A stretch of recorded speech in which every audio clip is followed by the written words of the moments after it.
On a quiet Sunday morning, two brothers walked into their cousin's compound. They drove him away from his home.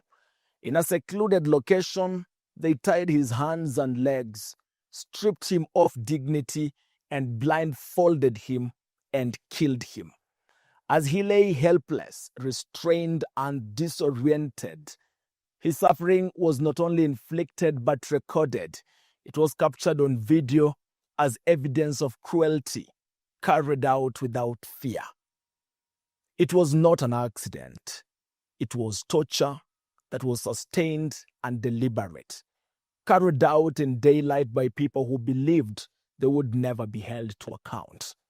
How does one family produce such unchecked brutality, such absence of mercy, such willingness to strip a fellow human being of life without hesitation or remorse?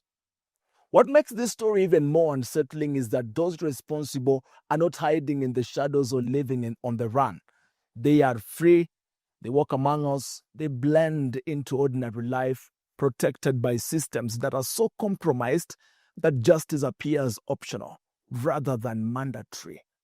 Tonight, Murder Tapes returns to the chilling truth behind the murder of Collins Okiro, not just to recount how he died, but to confront what his death reveals about power, impunity, and an investigative system that too often turns tragedy into a farce.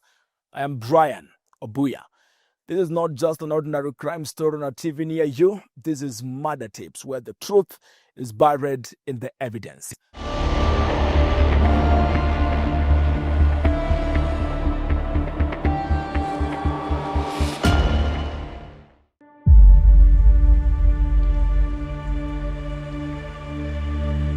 Sino Kagola is the kind of village where strangers are noticed immediately.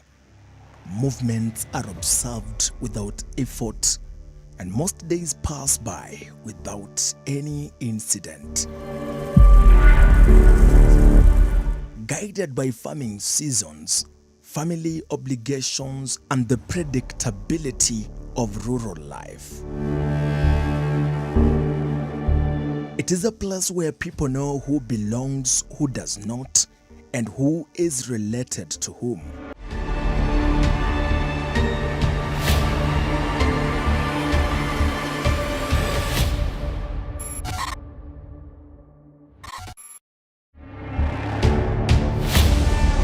Sunday, the 7th of April 2024, began like any other day.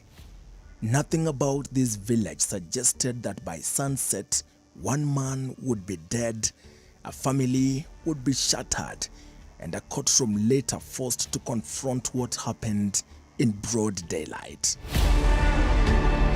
Quinta Awino had woken up later than usual that Sunday, finding her husband already outside, talking casually with friends as she went about preparing porridge for her family, unaware that this would be the last ordinary task she would perform with him still alive.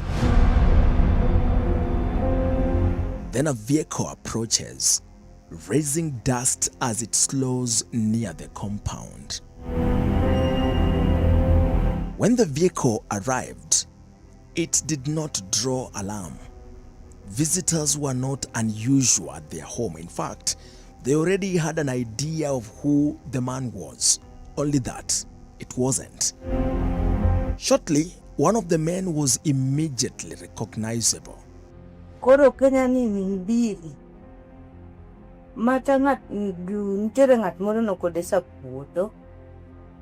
There is a person who had rented land.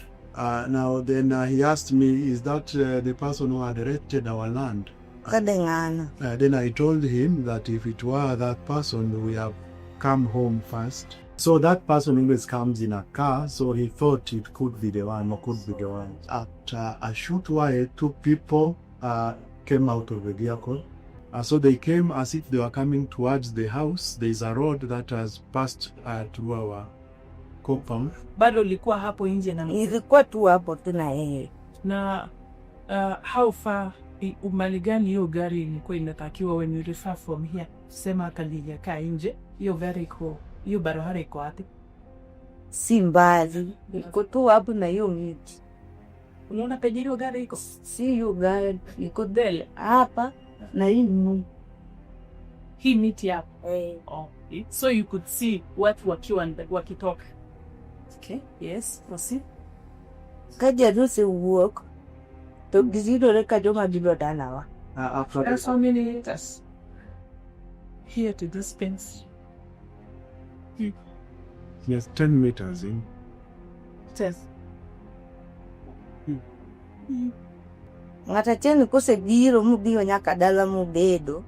One of them had, after having come and got into the house, he sat down. Ndani ya nyumba. Sinta na nyumba kakatu obedo mane bench kanyi. Unamaanisha alikuja kwa compound ama alikuja kwa compound?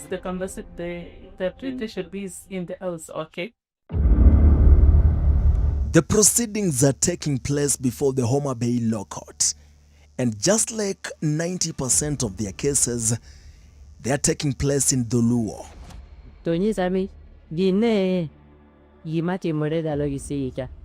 And the interpretation is being done by this man, John Ogendo, a court assistant. Back at their home, inviting him for a cup of porridge was a gesture of hospitality. Just usual, and in a way, it was very customary and the unquestioned way of village life, where visitors are welcomed without suspicion.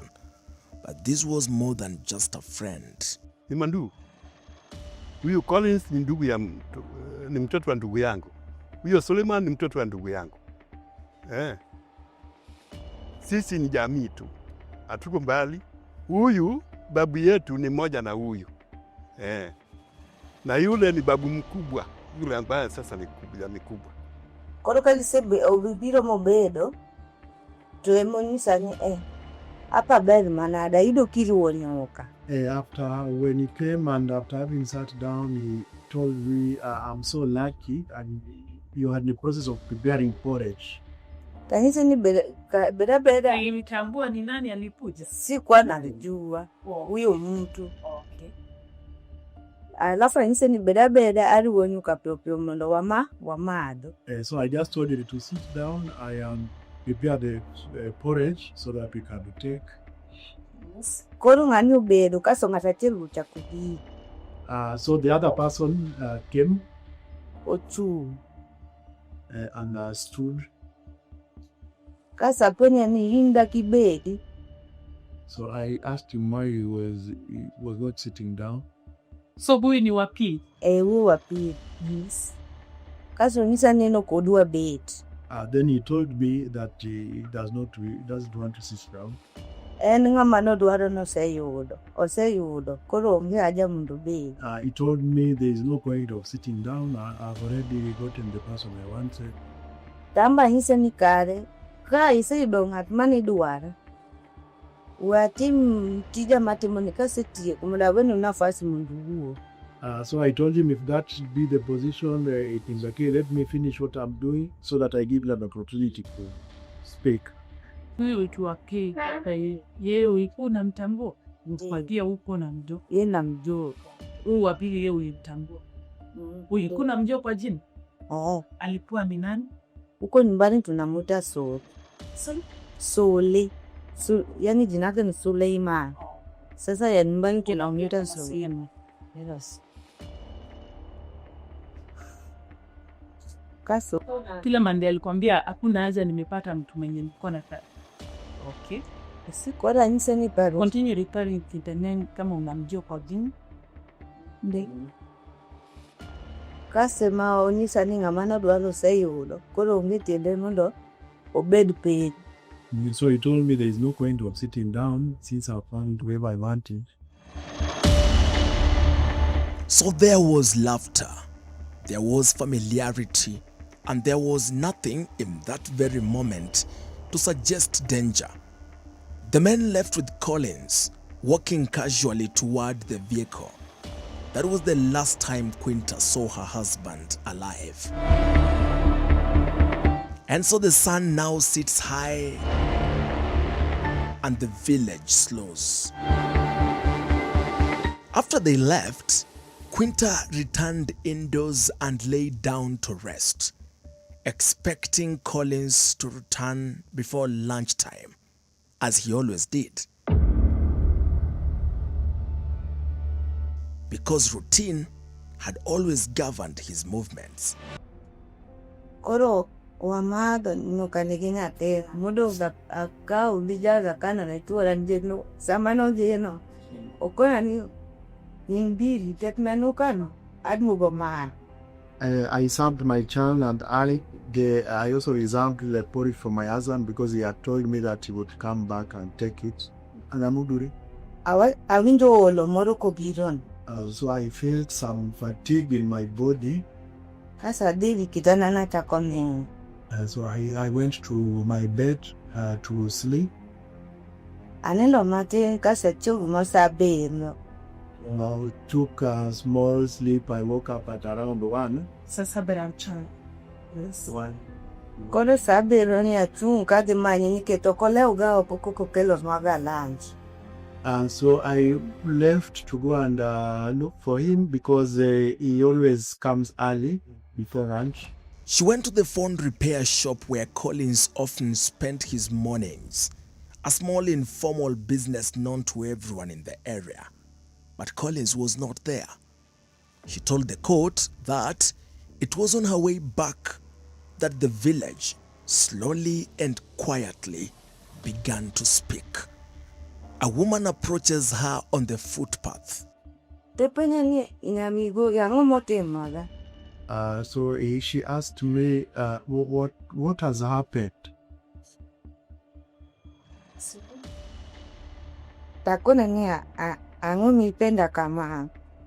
And so I asked him why she was asking me such a question. So she insisted. I told her I don't know what has happened.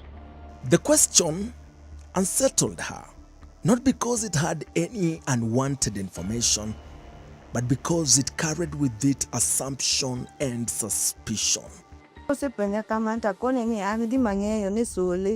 Suleiman no biro dalagi ng'at moro to ka wuldili to wuok go osegari.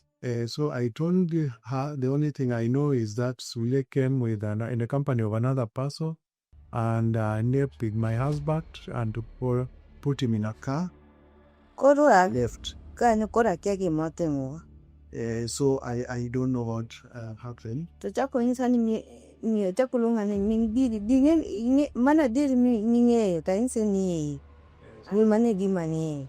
So she wanted to confirm, is that the only thing we know?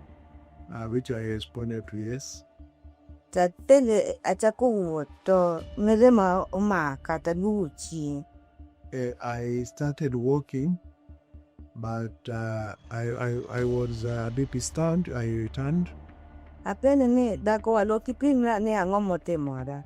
So I asked her that if she knows what has happened, she should tell me. What did she put? Onisa ne ya.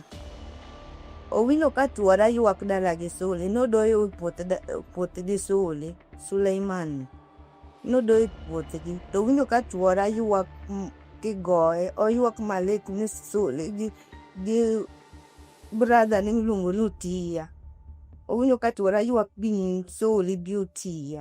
Di goe. Ni bwanu nega malek ni atemam. That she had a husband, the witness's husband, crying and saying, Sule and his brother is called Lucia, saying, why are you killing me?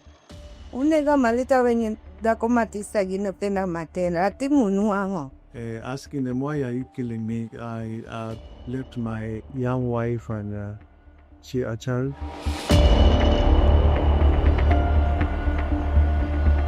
What the woman on the road was not telling Quinta was the horror that some people like Lynette Akoth, who appeared in court as the third prosecution witness, witnessed. Together with her daughter, they were at home watching the day end with familiar routine until I heard some noise at that place. Achich ni to en nyithindo kauno gitugo tugo mane wamagigo mena ubi. So I was wondering at what kind of play are the children playing today that they are making such noise. Achiko ita maber to winjo ni ok en nyithindo. So when I was a bit keen, I realized It was the voice of a man already reduced to helplessness. Achako kalima dumogo to koro achweyo gi e dhorot mar dalana. To jomoko bowuok e dala machielo. Leni koro gibe ging'iye. okay, so I retreated. I went back to almost the door to my house. The other people were also looking at what was happening. Alikuwa anaulizwa ni kwa nini mnaiba kwetu, na yeye anajibu mimi sijaiba kwenu, mimi si mwizi. Naona mimi sijaingia kwenu kwa boma yetu, sijakuja. Mnaniua kwa nini? Naacha watoto wangu wadogo na bibi yangu, mnaniua kwa nini? Wewe unaiba kwetu, wewe unaiba. Anachapa. Kabasa alinipigia simu. Alipigia, ndio maana nikajua ni sababu gani. Kabasa aliniambia alikuwa anashuku ni kama huyo Collins na mwingine walienda kwao kujaribu kuiba kuko na vitu kama tiles. Yaani alikuwa anashuku, lakini hakuwa na Collins mwenyewe na huyo mjamaa. Boss huyo Kabasa hakuwa nyumbani hiyo wakati. So alisikia tu watu walienda kwao jaribu kuiba kuku na tiles. So yeye alikuja kuchukua Collins, kushuku Collins ndiye alifanya hii jambo kwenda kwao. So ni kitu hapo ajua ni Collins ama nani, lakini alishuku Collins. So akachukua Collins, ndio maana alienda kuchukua Collins, akaenda naye ili akafanya discipline, akamuua. Let me take you to that moment of murder on tape that witnesses are describing. Warning.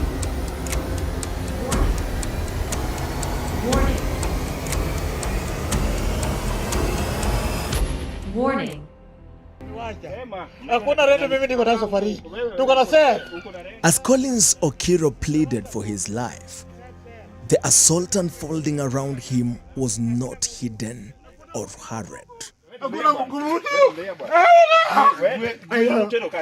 One of the men present lifted a mobile phone and began recording, while another recording emerged from a different angle, captured by Lynette's daughter, who stood watching in visible shock as the violence escalated right before her.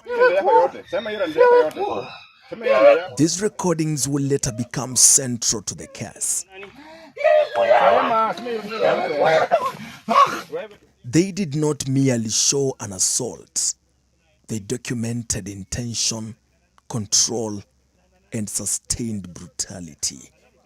They were watched across Kenya and caused outrage even beyond our very borders.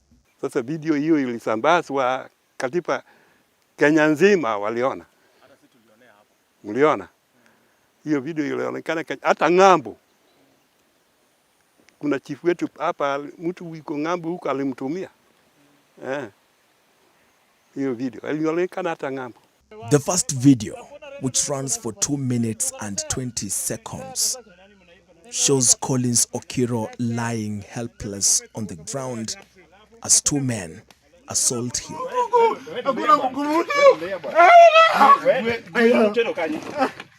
He is blindfolded with a red piece of cloth, his hands tied in front of him, his legs also tied, leaving him completely immobilized and unable to shield himself from the blows that follow.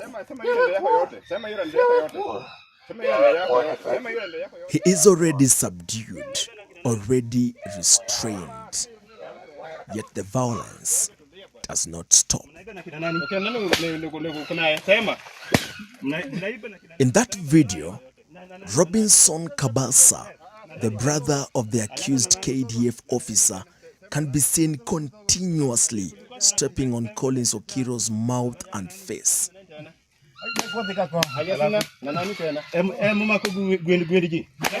Robinson, who describes himself on social media as an electrician born in 1996, plays a singular and chilling role, that of pinning Okiro down, pressing his weight onto the most vulnerable parts of his body, ensuring that he cannot cry out or move as the assault continues.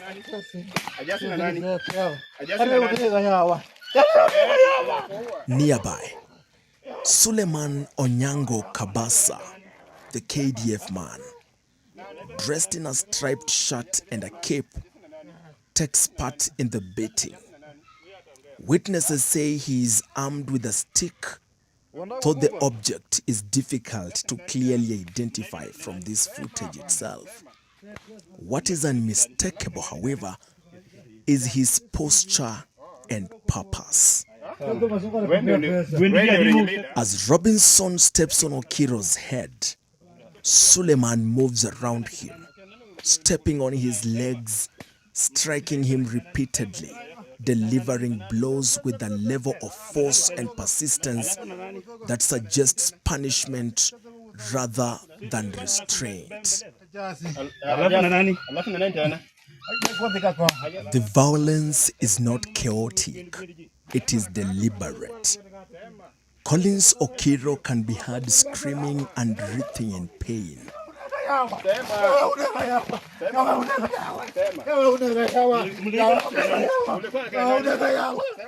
As the video progresses, Collins' screams begin to fade, his movements slow, and eventually he grows quiet, his body no longer resisting in the way it had moments earlier.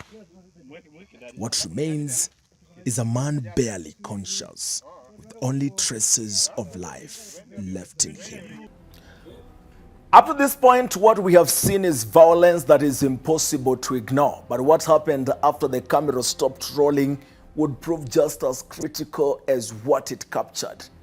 When we return, we examine how a man left bound and broken in a village compound became the center of a murder trial, and why not everyone seen in that video is in custody tonight. You're watching Murder Tapes. We take a short break.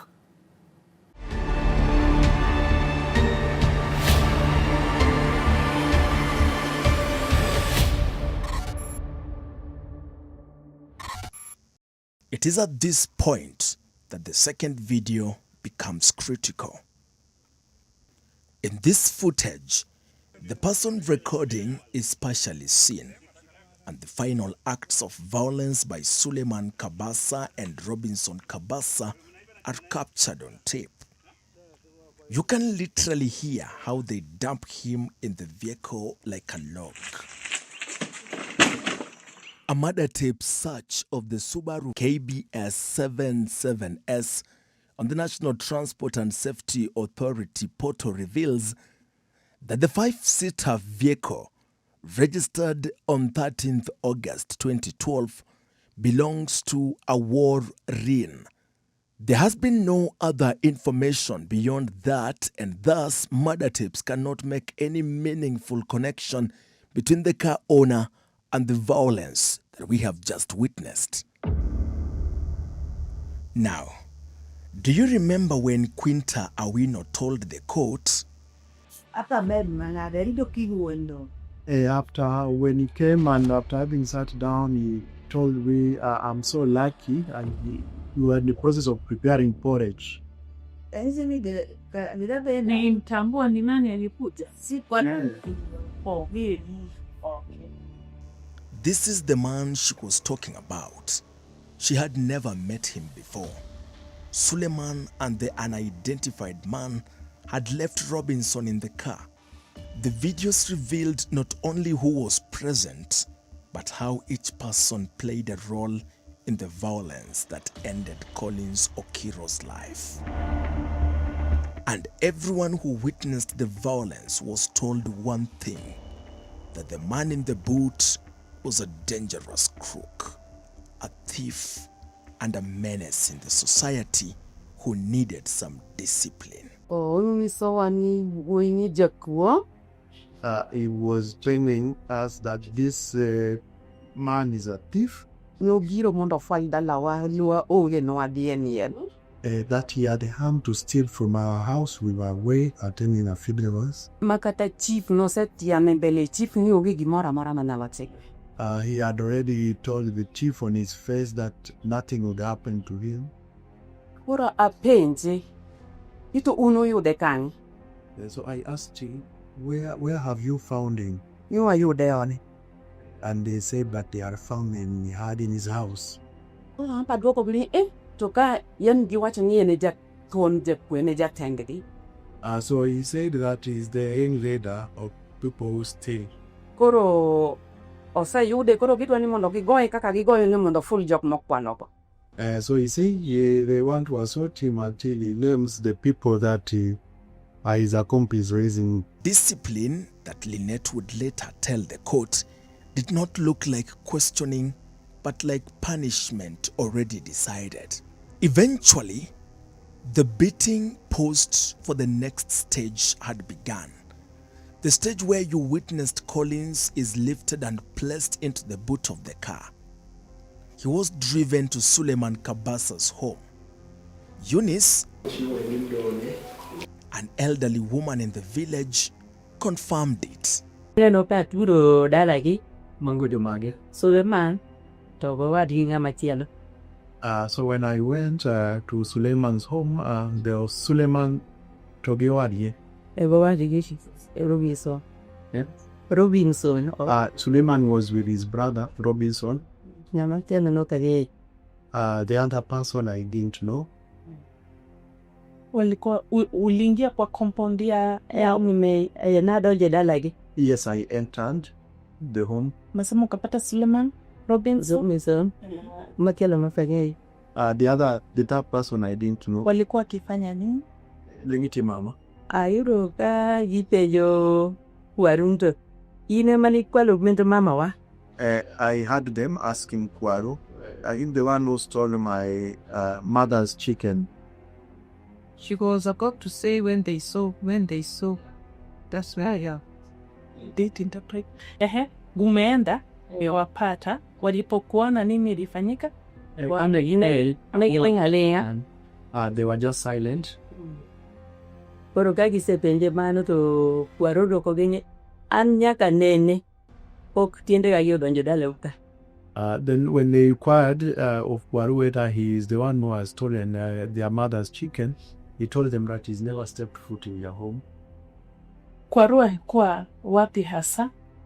Kwaru nene tie boot kot pe tiende ge itako pe yotinga.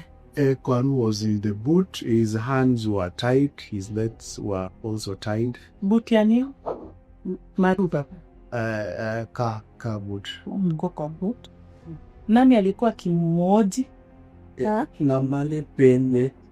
Malepene nene Suleiman Malepene. Or it was Suleiman who was asking questions. Inside the compound, silence had replaced the chaos of earlier moments, and the men were surrounding the vehicle. Inside the boot lay Collins Okiro, tied, beaten, and unable to see, his body bearing the marks of sustained violence. This was not an arrest. To me, it is not even mob justice, but a private punishment unfolding outside the law, led by a man on oath to uphold the same law. Their uncle was in church that Sunday. He is among the few non-Adventists in Oyugis that I know. He did not witness the beating, but saw the body. Na nilipokuja jioni kama saa hizi, nilikuwa nimeketi pale. Nikapigiwa simu kwa Collins amepatikana amekufa kwa jamaa wetu fulani hapa juu ambaye anaitwa Sila Pete. Kwa anajulikana kama Sila Pete, lakini jina yake ni John Owino. Sasa tukatoka, saa hizo tukaenda huko. Tukakuta Collins yuko uchi wa mnyama. amelazwa chini amekufa. Sasa hapo nasikia Suli ameua huyu. Sasa sijui kitu gani kilifanyika. Kitu ambayo iliwafanya wapigane mimi sikujua na ni nini. Hata hakuna siku yote ambayo nimesikia hata kuna mgogoro kati yao. Sasa baada ya huyo Suli ni mwanajeshi. Sasa baada ya sijui siku 4 hivi, sio siku 4, kama siku 2 3 nasikia amekamatwa huko Nairobi. Amepelekwa hapo Yugis, mahakama ya hapa Yugis. Tukaenda huko tukaona amekamatwa kweli. Collins' brother Meshach, who lives kilometers away in Matunda, says the men did not stop after the beating.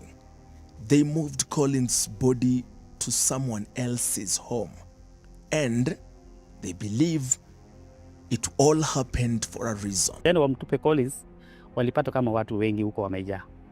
Naona wakapiga hesabu tena ya kurudi. Wakati walirudi walipita Oyugis town. Wakapita tena Oyugis, wakaenda mahali sehemu inaitwa Nyatindo. Hiyo ni shule fulani huko. Tena wakapata kama watu wamejaa huko. Sasa wakachukua njia ya kurudi wapi? Kurudi nyumbani huko. Walipiga hesabu ya kina Poli. Kama walikuwa wanataka karibu wajue mwenye aliua Collins ni mwanajeshi fulani, sio yeye. Kwa kina Collins, ndugu ya Collins ni mwanajeshi hapa barracks. So ni kama akili yake ilikuwa anataka watu wajue walikuwa wanajeshi wawili. Hii ndio akili yake ilikuwa anapiga hesabu hivi. Sasa watu wanasema ni mwanajeshi mgani? Sasa unajua sasa huyu ni mwanajeshi na huyu ni mwanajeshi ni nani? But alijulikana mapema ni yeye mwenyewe alikuwa ameenda kwetu kuchukua Collins. But the postmortem report would tell a different story. One not consistent with the discipline of any kind. So when I reached the scene, I confirmed it is indeed my husband. He was naked.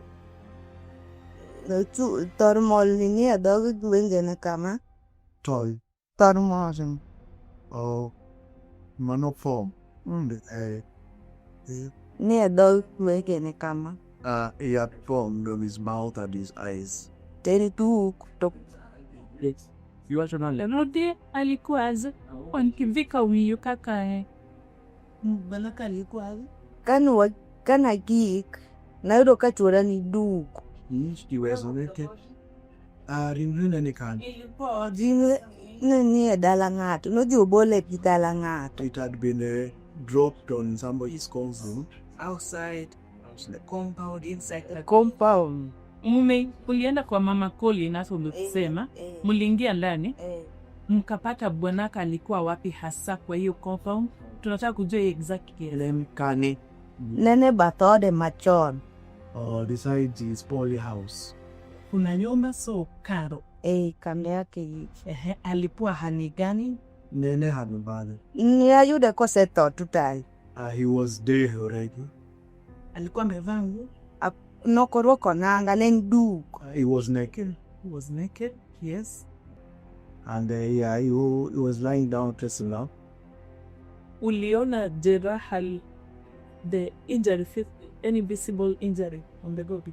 Anitie hinivokumana neno, hinivokumura mura malilelele. Kanyo no kaneno gi injury mora. Keno sile ataro. No, I did not see any injury on him. Tono puedo nikikwamule nyaka polisi hii.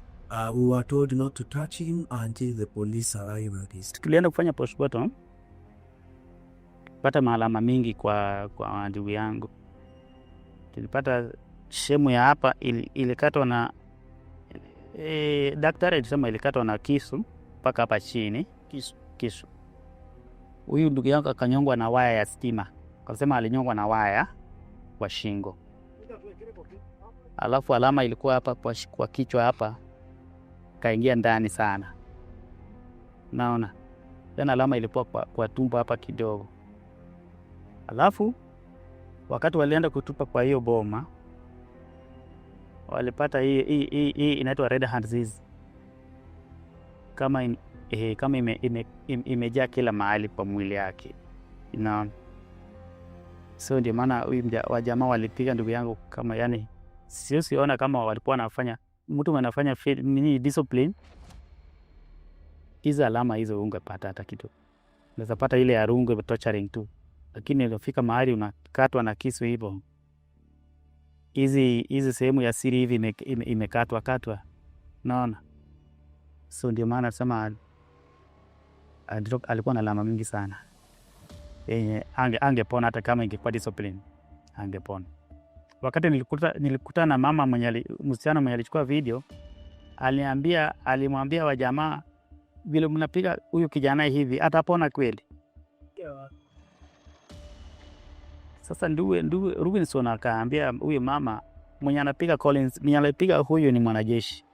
Sasa huyu mama akakuwa na uoga kidogo kama mwanajeshi ndiye anapiga huyu jamaa hivyo na serikali, mimi mwenyewe ni nani sasa? As murder tapes followed the proceedings in court, witnesses spoke not in speculation but in a sequence, placing Collins with the same people again and again, narrowing the space for denial. Na kwa ushahidi ambao umekaa kotini, mara ya mwisho wewe ukiona mume wako akiwa hai, ilimwona akiwa na nani? Walikuwa na soli na huyu mtu mwenye simjui. With that question, the prosecution was inviting the court to the doctrine of last sin. This doctrine of last sin has been used in the courts, our courts in several instances. I think what is now popular or within the public domain is the case of Joseph Irungu versus Republic, where Justice Nzioka Grace rightfully held that the doctrine of last sin is a negation of the doctrine of presumption of innocence, and that when an accused person is seen with, it was the last person to be seen with the deceased, then he's responsible for the death, and he's invited to give an explanation. And when that explanation does not, or rather does not discharge, it doesn't successfully rebut the cogent evidence proffered by the prosecution, then he's supposed to be guilty. And in that case, you may remember that the accused person, Joey, was the person to be last seen with the victim, that is Monica, and unfortunately could not explain then what happened after that. The prosecution is being led by State Counsel Gloria Ongubo, who is pressing the case and leading the evidence against the army man Suleiman Onyango Kabasa. On the other side, the defense is steered by Advocate Linda Agwanda, who has set out to test the strength of the state's case by rigorously challenging the credibility and consistency of witness accounts. If I put it to you that you're not a truthful agency, this, but isn't it? No. You also understand the other. Like if it is what you recorded, I will read paragraph. At the police station, after they drove off at 1 p.m., that is when you were nervous. And according to you, you were nervous because your husband had not come home while on duty. That day he was supposed to go to work, isn't it? You actually a statement, Mary, you actually get the beach. Together with your daughter, the son, or the 5 is. Yeah, beach. You confirm that the person, with the people who were questioning the person with the book was standing in front of the view. Means in front of the boots. Like As you know, Bane Penjo, Kwaru Penjo, ne Uchunge boot. Na Suleiman Tenje, to know Yingore boot. Olingo ya kitama gwaru ni yeno. Legi chig legi toka sama put. Na yenge next thing you talk do yungere. Yes, three of them were near the pit. 3 people. Both of them were standing around the hood to the head. Na I chunge. Achiel mano kangewni no yungere yend mande waronda like an gup ndotano. Okay, the one person, the one I did know, was leaning on a mango tree that is near that home. To machielo Robinson to fa donjo to wuok poro eno wuotho kodie di poro boteta. Poro Suleiman mudo pije gore mtabata. So Robinson was walking away going to the kitchen. So Suleiman is the one who was left at the reed. And according to you, that day, the person who was in the rear was naked. There were no clothes and big. That is at 1 p.m. Sambiri ono ngano maneni e boot le ngama ni duk. Ngamane nti but kwaru maneni e boot tene maneni duk good friend. Yes, it is Kwaru who was in the boot and he was naked. This story keep on saying, do you know his full names? The two seasoned lawyers are going head-to-head in a closely watched courtroom battle before presiding Judge Olga Sewe as the court weighs evidence that could determine whether the assault captured on video amounts to murder under the law and just who killed Collins Okiro. But to answer that question on who killed Collins Okiro, the state has a slight advantage. In previous proceedings, Suleiman Kabasa had sought a plea bargain, seeking to plead guilty to a lighter charge of manslaughter. The court file reveals it was the family of Collins Okiro who declined that offer presented to them. The killing of Collins is one they might try, but will never forget, and fear will always be around them, not knowing who might be killed next. Kesi inaahirishwa, hatujui kwa nini.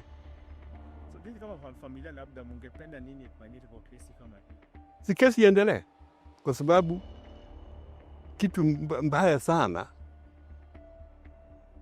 watu wa pande wa huyu Sule sana kama mimi hivi, hawanitaki hata kuzungumza na mimi, hawazungumzi na mimi, hawanitaki kabisa. Mimi ni mbaya sana. Na huyu ambaye amekufa, huyu Collins, ni mtoto wa ndugu yangu mkuu. Sasa sijui kwa nini hawanitaki. Na mimi hata huyo ni mtoto wa ndugu yangu. Sasa mimi kama mtoto wa ndugu yangu nikienda huko kotini kusikiza kesi yake ni mbaya. Ni makosa. Ni makosa nikipatulia. Sasa kesi tunataka iendelee tu. Na hao wengine pia wapatikane. Kwa sababu kwa huyo Sule peke yake, bibi ana hofu, hata mimi mwenyewe nina hofu. Siko salama kwa roho yangu. Siko salama hapa. Nini? Yuko kwao. Kwa hofu. Hofu ya hao watu. Kama mimi ndio hawanitaki, hawataki kuzungumza na mimi. Sasa bibi yake watazungumza naye. Sasa ndio hofu hiyo, lazima huyo bibi naye pia awe na hofu. Niko na uoga, niko na hofu, sijui watanifanya nini. Manake huyo kijana alinihonya. Hata niko na obi. Nilipiga ripoti kwa polisi. Kwa sababu tena ananihonya kwenye court compound. Baada ya mahakama. Beketi pale na anakuja kunihonya. Naona? Anakuonya kisema nini? Wewe ndio umebaki. Wewe ndio umebaki. Ananionya. Sasa mimi niko na hofu. Wakati wote anaweza kuuawa. Na nipiga ripoti kwa polisi, hiyo yote, hata prosecutor nilimwambia Sasa kesi tukienda rudini, sijui kwa nini. Na unajua kesi kienda namna hii, hata wale masaidi wanafunjika moyo kwa sababu hapa na Homa Bay ni mbali. Collins Okiro did not die in secrecy. He did not disappear at night. He was taken in daylight, tortured in view of witnesses, recorded on video, and left to die, probably strangled to death in his weakness and helplessness. I asked Advocate Kiroko Ndegwa who, in his view, should be held liable in such a case. And he took me back to the doctrine of common intention. This guy died, so the first aspect of actus reus is already achieved. Now, this issue of mens rea, any person who participated in the whole act of taking the guy from his home, the victim from his home, tying him up and beating him, even that aspect of recording to whatever audience, because he must have recorded for purposes of keeping record. Must have recorded so that he may have a repository of the injuries inflicted to this guy. To now picking him and throwing him into the car and taking him to wherever God knows where. All of them are guilty. They acted under the doctrine of common intention to inflict harm that led to the death of the victim. None escapes the hook. Now, there is a fourth person who comes to the scene and records. That one may be able to, because he comes at the tail end, and the only thing that they are able to record, maybe for purposes of preservation of evidence, is the aspect of a person who is injured being thrown into there, and a person who is tied and being onboarded into a vehicle. That one may probably escape the hook. But all these other three guys, including this other one asking, unataka kukufa, the one who is recording, they are all birds of a feather and need to be treated as such. But Collins' case is beyond just a killing and more about impunity. One that Murder Tape sees as a dangerous moment when police decide not to do their job. Sasa kitu ambayo inasangaza ni kwamba kwa hawa majesusi CID wameshindwa kukamata ndugu ya Suria ambao walikuwa akifanya nayo vitendo vya kuua huyu mtu. Ametoweka, wameshindwa kukamata, sijui kwa nini. Na gari ile ambayo walitumia pia hatujui iko wapi. Na huo jamaa watatu ambaye alikuwa kwenye picha hatujui ni nani wala yuko wapi. There is no reason unless he's dead. Okay, and the state has a lot of its tentacles extends to every corner of this country. There is no way they can justify not arraigning him in court. If they are able to apprehend people who tweet criticizing the powers that be, if they are able to tear gas protesters, if they are able to crack the whip on Gen Zs who don't like the president, who portray the president as lying in state in a coffin.